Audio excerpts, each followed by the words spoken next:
नमस्कार दोस्तों, स्वागत है आप सभी का हमारे चैनल में डरावनी कहानियों का संग्रह। तो अगर आपने अभी तक चैनल को सब्सक्राइब नहीं किया है तो सब्सक्राइब कर लीजिए, बेल नोटिफिकेशन बटन को ज़रूर दबाइए।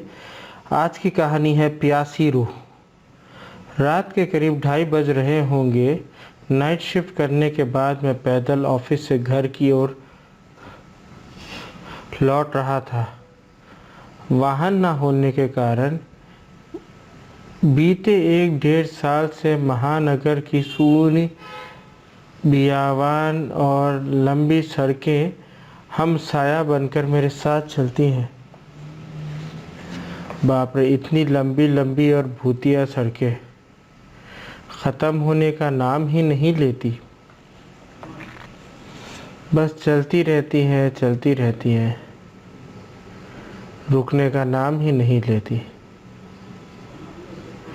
कहीं ऐसा घंघोर अंधेरा कि पैर कहाँ पड़ रहे हैं पता ही ना चले, तो कहीं खंभों की लाइट से फूटते सफ़ेद झिलमिलाते प्रकाश में नहाती सड़कों की खूबसूरती देखते ही बनती है। रोज़ाना का रूटीन होने के कारण अब इन सूनी और अंधेरी सड़कों से डर नहीं लगता। इन्हीं सूनी और बियावान रास्तों पर दिन भर इतना हेवी ट्रैफिक और चहल पहल रहती है कि एक कदम पैदल चलना भी दुर्लभ हो जाए। मई की बेरहम गर्मी, माथे से छूता पसीना, और ऐसे में अचानक हल्की हल्की ठंडी हवा चलने लगे। माथे से पसीने से टकराती ठंडी हवा कितनी शीतलता प्रदान करती है। ऐसे में कौन बेवकूफ़ होगा जिसका मन गुनगुनाने को नहीं करेगा। गुनगुनाता हुआ मैं आगे बढ़ ही रहा था कि अचानक आंखें एक जगह पर जाकर रुक गई। सड़क किनारे एक सभ्य सी अधेड़ महिला खड़ी दिखाई दी। करीब 100-125 फीट की दूरी रही होगी। कंधे पर छोटा सा बैग लटका था, वहीं पैरों के पास भी एक ब्रीफकेस ज़मीन पर रखा दिखाई दिया। सफ़ेद प्रिंट वाली साड़ी से जिम करीने में अपने अपना सिर ढांक रखा था। उससे तो किसी भले घर की दी साड़ी से जिसे करीने के उसे अपना सिर ढांक रखा था, उससे वो किसी भले घर की ही गृहिणी लग रही थी। लेकिन इतनी रात गए, वो भी शहर के भीतर से गुजरने वाले हाईवे पर। कुछ अजीब सा लगा। हो सकता है मायके या ससुराल वालों ने बस में बिठा दिया हो और किसी कारण बस लेट होने पर महिला को देर रात यहाँ उतरना पड़ा हो।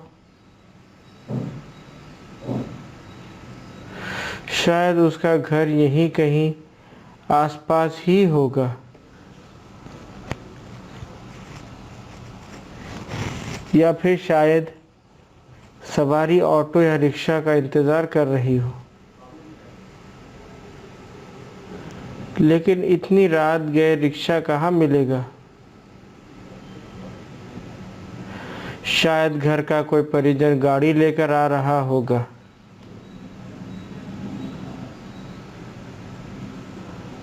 शायद सोचते हुए मैं उसके बहुत करीब आ गया। नज़रों से नज़रें टकराई, मगर वो ज़रा भी नहीं झिपी। मेरी आंखों में बराबर देखती रही। भय का नामो निशान तक नहीं, वरना इतनी अंधेरी और सूनी रात में एक अकेली महिला, कम से कम मुझ जैसे मवाली सरीखे इंसान को देख कर तो डर ही जाए, लेकिन वो तो लगातार घूरती रही। चेहरे पर ना कोई हाव ना कोई भाव। हाँ, होठों पर मुस्कान बराबर जमी रही। मैं ही जब गया, मुझे ही नजरें हटानी पड़ी। कहीं ऐसी वैसी तो नहीं। फिर एकदम से सिर झटक दिया। होगी कोई, मुझे क्या लेना देना। मैं तेजी से कदम बढ़ाता हुआ अनजान महिला को क्रॉस कर गया। अनजाने डर और शर्म के मारे मैंने फिर पलटकर नहीं देखा।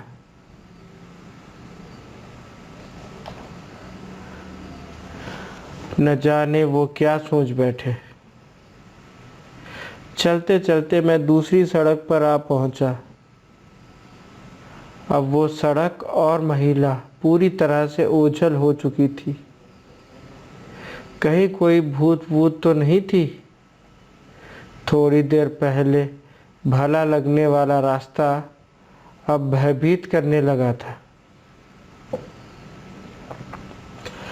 मैं जल्द ही जल्द अपने घर पहुंच जाना चाहता था।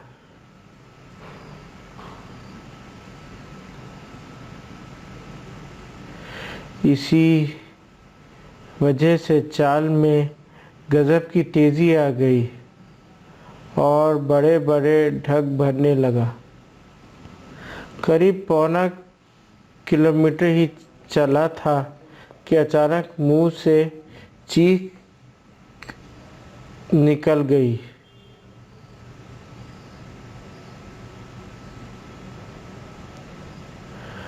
वो महिला करीब 100 गज दूर उसके सामने सड़क किनारे ठीक उसी ढंग में खड़ी दिखाई दी, कंधे पर बैग और ज़मीन पर ब्रीफकेस।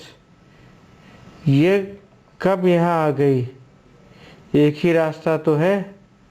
ना कोई गाड़ी निकली और ना ही वह पैदल दौड़ती हुई मुझसे आगे निकल गई। मेरा पूरा शरीर मारे डर के पसीने से तरबतर हो गया। लगा कि आज की रात आखिरी रात है। वो भूतिया औरत कुछ देर में मुझे चबा चबा कर खा जाएगी। मैं बेतहाशा भागा। इतनी तेज कि पता ही नहीं चला कि वो औरत कब पीछे रह गई।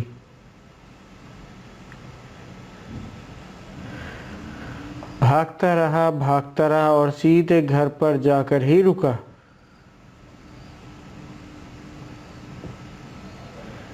सांसें घोंकनी सी चल रही थी। घर